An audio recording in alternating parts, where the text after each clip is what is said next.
Okay, welcome back to part 2 of my sorcery boss beatdown ranking, and we're at number 9, and this is the Dragonslayer Armour.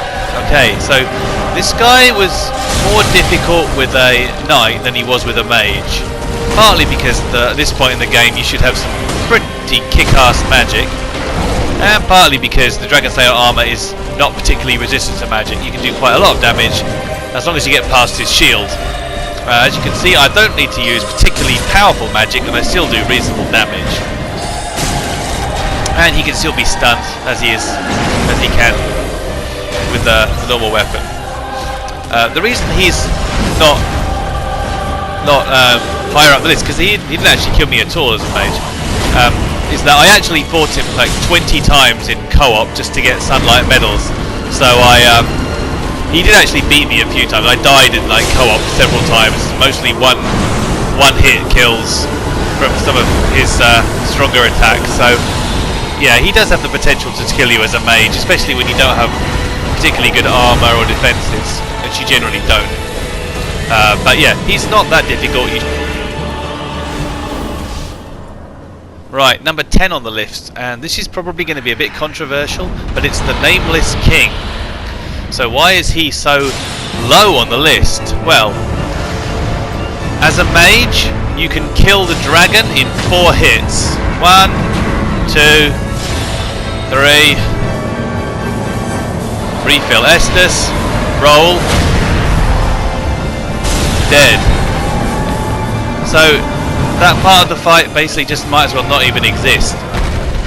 It's like you lose an ash estus flask. That's really it. Now, why is he this like high on the list, if you like? Is that the second part of the fight is a little bit more difficult, and yes, he did kill me once.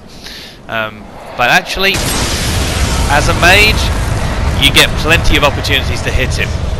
It was much easier as a mage than it was as a knight, and so that's why the Nameless King is only number 10, and there are, 9 bosses that are more difficult than him. Sorry, Nameless, you still look cool and everything, but man, magic is your nemesis. We'll do a little bit to show you what it looks like, but watch the whole video, you'll see the guy gets taken out there. 1500 damage with 2 kinds of magic. He has nothing against me.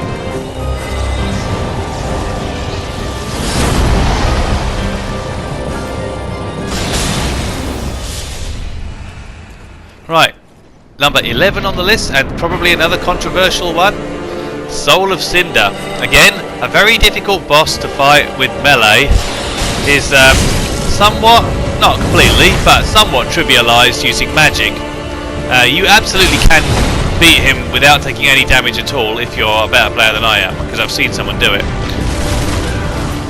And depending on which Soul of Cinder light shows up to the fight, it can be exceptionally easy. Now, he only actually killed me once in the playthrough, but I am level like 100, and I do have like massively strong magic at this point. But then you will have massively strong magic at this point in the fight, so as you can see, like, he takes huge damage from this.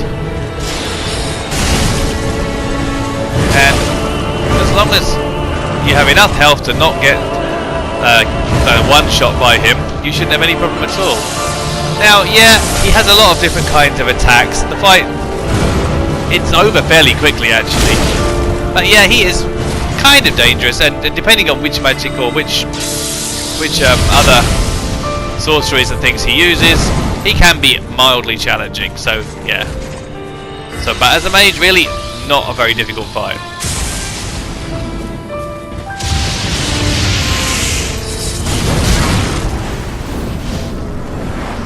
Okay, coming in at number 12 on the list, and bosses that are getting a little bit difficult now. Bosses that certainly killed me a few times. Anyway, Champion Gundyr. He's basically pretty much the same as the tutorial Gundyr, except he does a lot more aggressive attacks and he hits a lot harder. and he can stun lock you, and that kick is particularly nasty because you can't fight him in close as well. Expert dodging certainly helps. I'm not an expert, I don't claim to be. And yeah, he got me a few times. I'm using quicker magic, which doesn't do as much damage because it's safer. Yeah. Certainly, magic fairly reliably hits him. He's not that good at dodging it, but yeah, he just hits really hard, and I've got very weak armor. So when he took me out, he hit me, and then he hit me again, and then he killed me. So there, that's the kind of dangerous move, that charge attack. You can dodge around him, but don't try and dodge. Don't try and fight him too close, or he'll kick you in the head. Anyway, well, we got him eventually, and he wasn't too bad. So.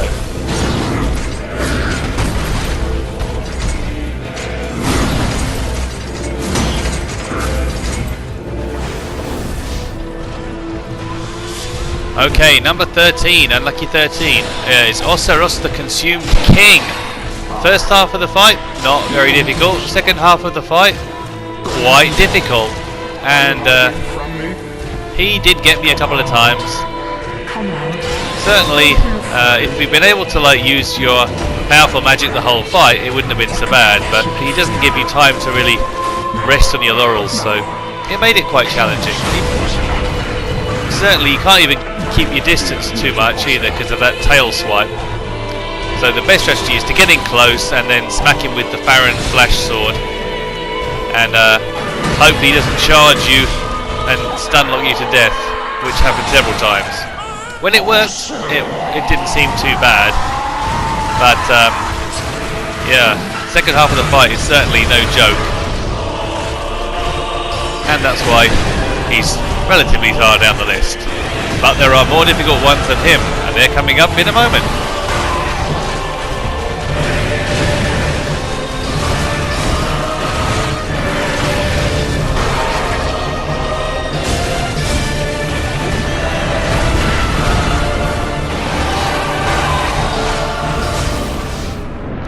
Okay, we're at number 14 on the list, so they are getting quite difficult.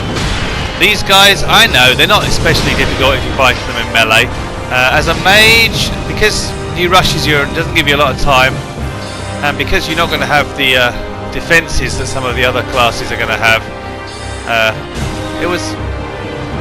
this particular fight went well, and this part of the fight seems very easy, I know, but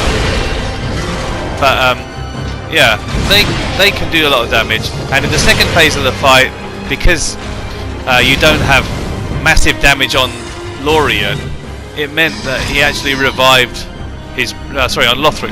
Lothric actually revived his brother 3 times before I could finally finish the fight off. So it meant that the fight kept going for quite a long time. Anyway, if you want to watch the whole fight, watch that original video. I'm not going to spend too much more time talking about this, guys. Anyway, we're not going to wait for you, mate. Sorry.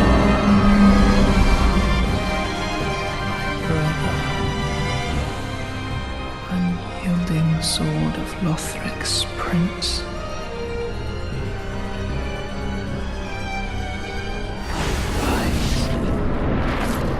Okay, number 15, Pontiff Sulyvahn. We're up to the stage of the game where these are bosses that I found quite difficult. The ones that I had to kind of refine a strategy for and get good. Sulyvahn, I know you can parry him, but I know I'm playing it as a mage. I'm not playing as a parry god. Besides, even if I did parry him, I can't riposte with magic. Yeah, you could maybe get off like a very powerful spell. Anyway, we managed to do it without needing to do that anyway. And mostly it was the Farron flash sword that came to my rescue. Although there's one very dramatic point where I managed to pull off a soul spear that really saved my bacon. This was a good fight. I like this boss. I do. I think he's a great boss. He looks cool. He moves in a cool way. He's challenging. I think a lot of people have trouble with him. And it's one of the videos I've had quite a lot of hits on. So it's obviously a boss that other people also find difficult. So yeah, he is definitely a tricky boss. Watch this. Ah, that was very lucky and godlike dodge there. Anyway, Pontiff Sulyvahn is my number 15. There are just 4 more to go. You're probably thinking, wait a minute, what the hell has he left out? Well, let's find out. Who's going to be number 16? I'm going to leave the top 3 for the next video.